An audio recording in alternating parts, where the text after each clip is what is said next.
Hello and welcome to 500H 528. Since this is a rather difficult subject with Rodolphe Gachet, I will try as usual to approach it from a different angle. If you try to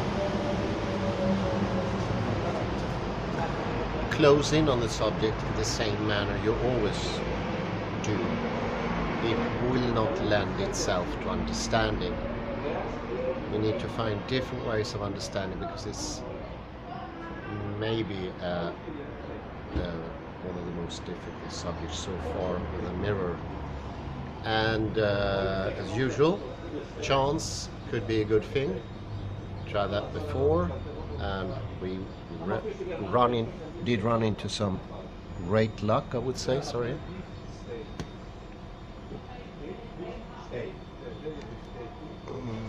Sorry.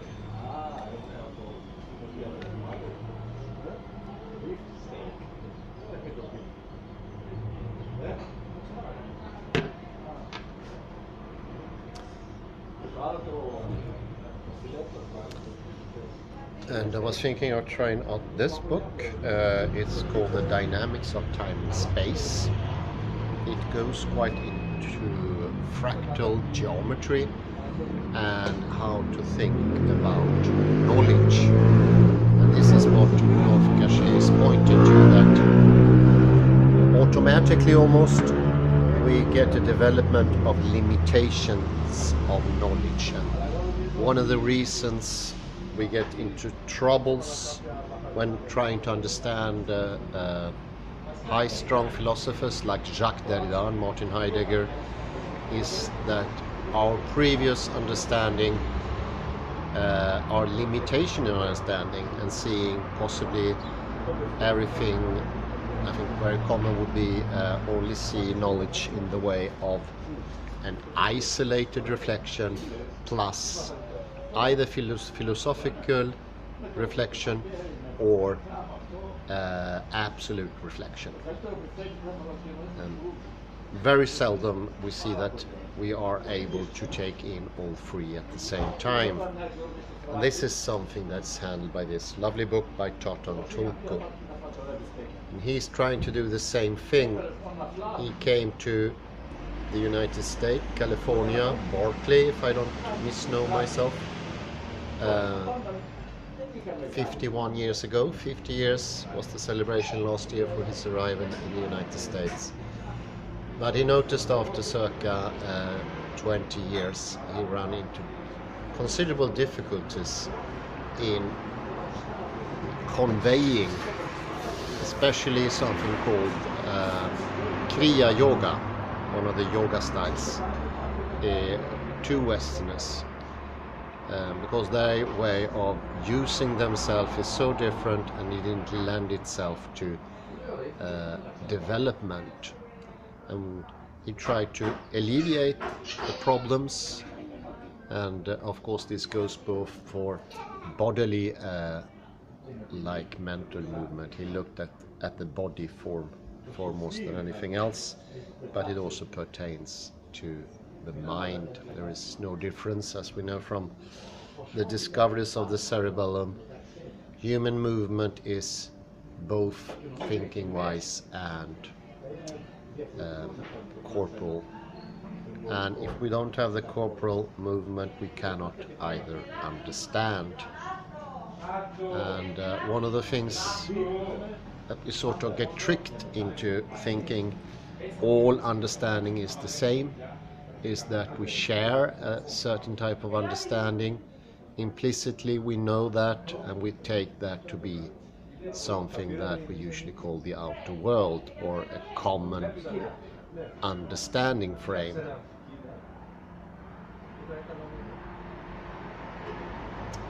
And this is the things I will try to lighten up here and see to if we can't make it a bit loosened up.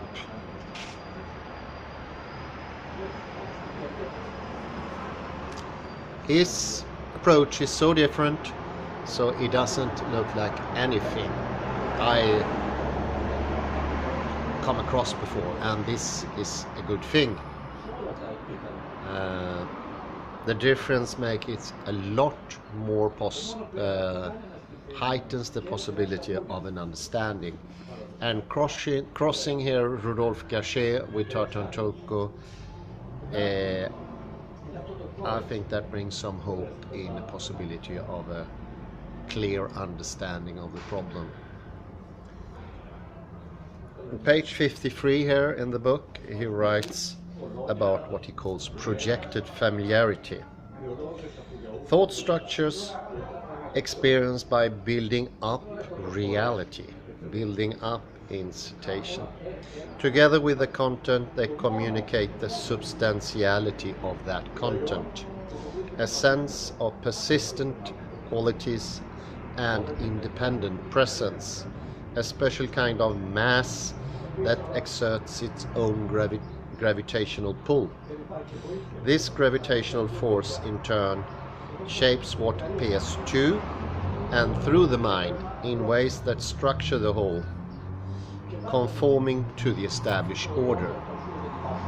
I think that makes a lot of sense, and I would say here we are talking about the isolated reflection and the sort of substantiality we often point to when we speak about an outer reality, or maybe even better, common ground.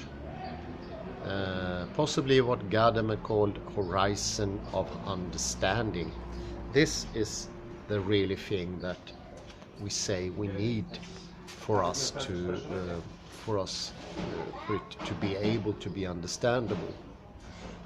Something Rudolf Gachet and Derrida and Heidegger and so many other challenges, because understanding does not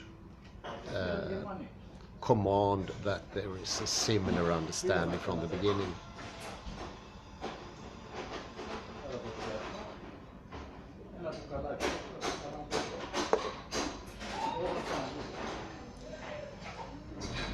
I continue for the book, page 53. For thoughts to confer substance, they must possess substance, ? If substance arises only with the act of identification, this seems impossible, for there could never be an ultimate substantializing thought. Each thought in turn would have to be given substance by another thought. Experience confirms the insubstantiality of thoughts, which most often seem to flash into the mind from nowhere at all. Do we not experience that on a daily basis, I would say?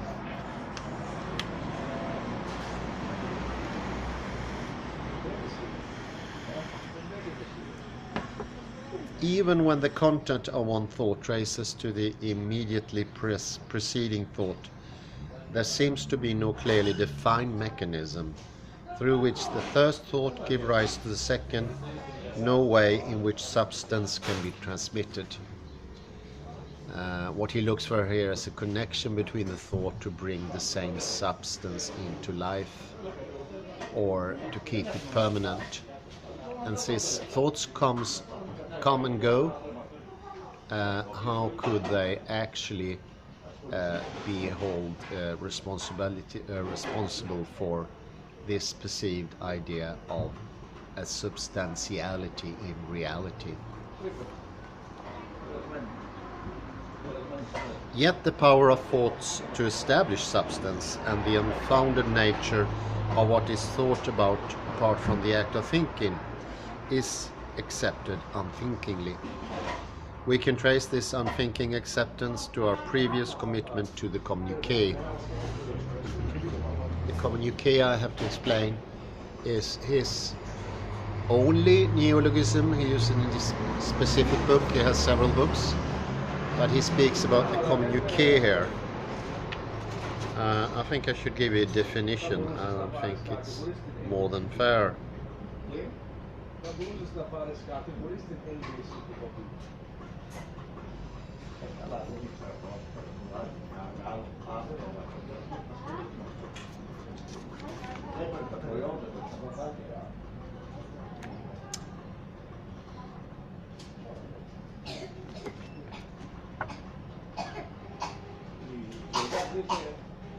Sorry about that.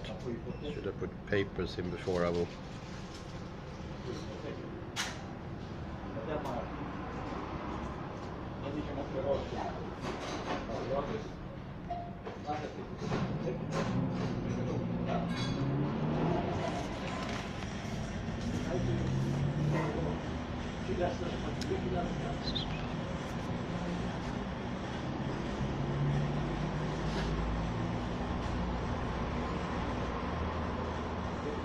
See, I'm coming to the explanation here of the field communique.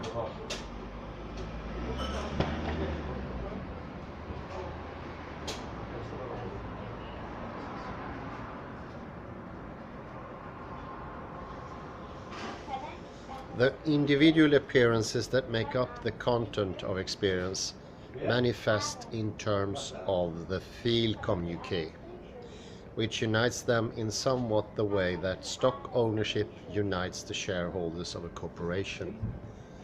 Emerging from the field, entities appear hand in hand. They enact a special intimacy that allows for characterizations, distinctions, and an interplay expressed through temporal from to structures. That is in quotation marks. In terms of the field communique, the realness of the real is simply the proclaimed authenticity of this mutually co-referring identification, a vital aspect of the ongoing intimacy of all that manifests. But this claim of authenticity does not operate only with regard to the whole. It is distributed out to encompass each communicated entity as well. We could even say that the purpose of the co-referring interactions that give the whole is to establish the certainty of each individual entity. This, then, is the ongoing meaning that the communique expresses. The whole sustains the identity of each particular part, while each part in turn confirms the manifested whole. So there is a cooperation going on here between the singular parts that helps to make a unified field, and that unified field we can call that reality as a whole. It's the unified field that also enforces the singular objects. And this is so close to quantum field theory, there is hardly any chance. Very interesting.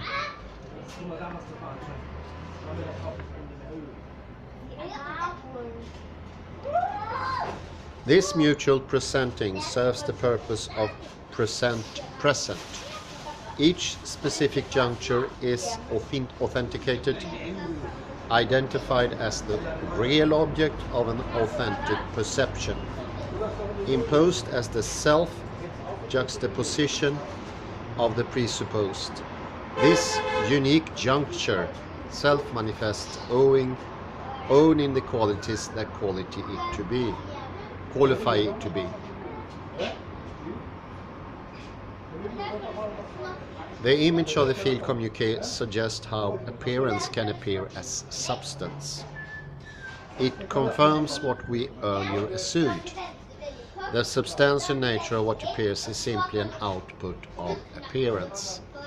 So one could say, in one sense, this is a questioning of substance, or taking a second look at substance. But don't come to the wrong conclusion to say substance doesn't exist. It does exist, but it is in the way that it exists, in the way that it becomes substance, that's the most important, not whether it exists or not. And that is coming to the conclusion all too soon.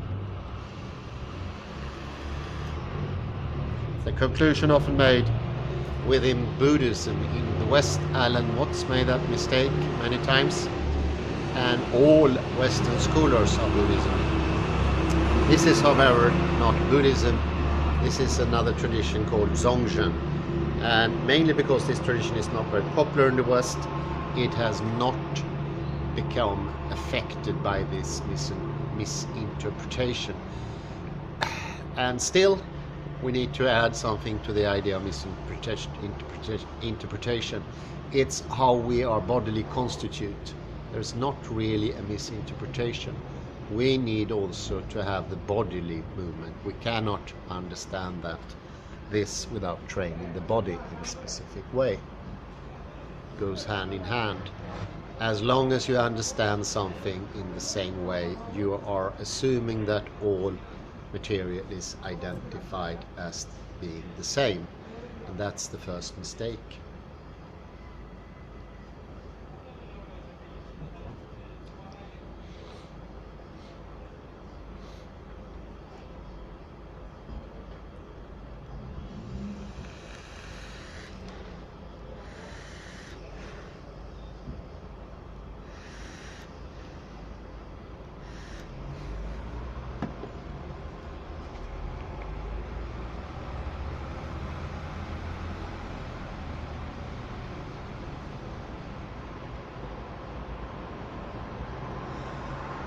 Well, let me get back before I digress too much. Well, it's not really digressing, it's explication.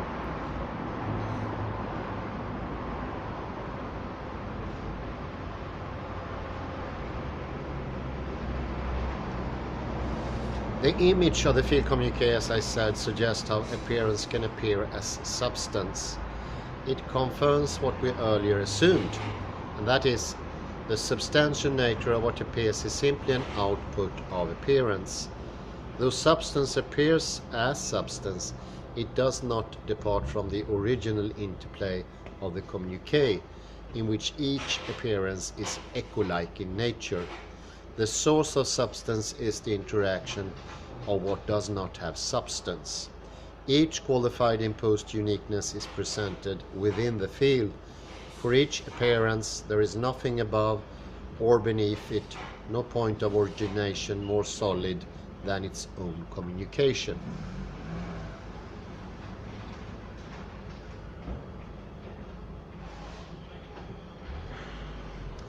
Seen in these terms, the usual distinction between a substantial object and an insubstantial subject loses much of its significance. The subjective response to the communique is part of the communique. As the subject pronounces the interweaving of appearance and discriminates specific manifestations, this making of mind connection is the realness of what is pronounced. We put the same point differently, anticipating a connection whose significance will become more clear later. Since the field communique gives each entity as communicated, knowledge of what appears is given together with what appears. Knowledge of appearance is inseparable from appearance. And I think that is very good. Echoing, as we heard termed here, gives the thought directly to reflecting. It's the reflecting surface that makes for substance. And obviously a mistake made here can also be the one that Bernardo Castro made. He equals the insubstantiality in reality with reality not being real or material or whatever. To put it on a lower scale, this is fantastic. Seldom we can say that when it comes to deconstruction. That is absolutely wrong. It cannot be further from the truth. By that sort of understanding, we haven't gotten anywhere.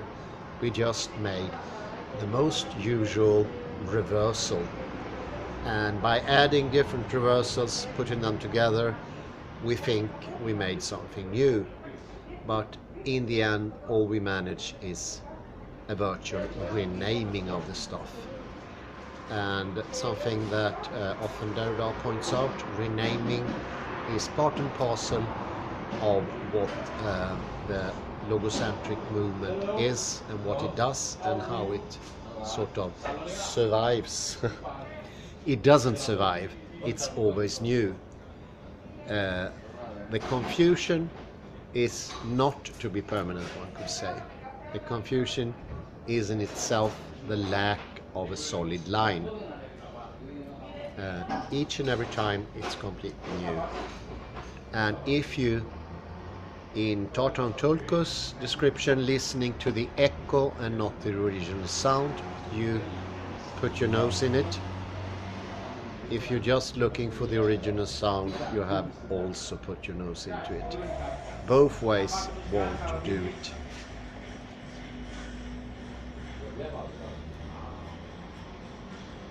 Both ways won't do the trick. Well, let's get back to the page where I were. Now you see also the connection here between projected familiarity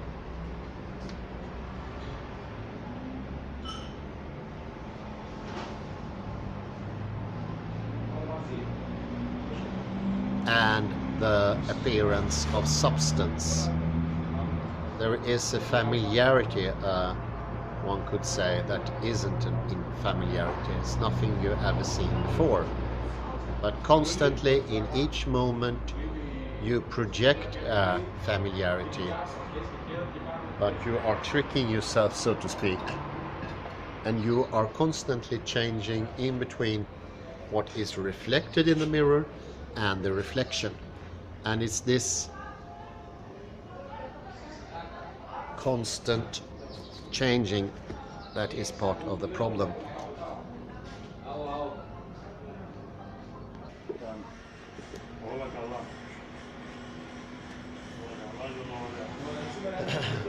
Continue here with the projected familiarity. For thoughts to confer substance, they must possess substance. If substance arises only with the act of identification, this seems impossible, for there could never be an ultimate substantializing thought. Each thought in turn would have to be given substance by another thought. So it's one thought here, one thought here, one thought here, one thought here. How do you connect them? And there seemed to be a problem lying there in the way how we substantialize. And by letting go of this idea of substantializing, we gain substance, so to speak. That's what I can say at this instance. I might change my understanding later here. Remember what we're doing. We are juxtapositing Tartan Tulku with Rodolphe Gasset. They couldn't be more different, but there is a movement here that I perceive to be similar. They are dealing with very complicated things, and whatever you get from this is bound to be really valuable.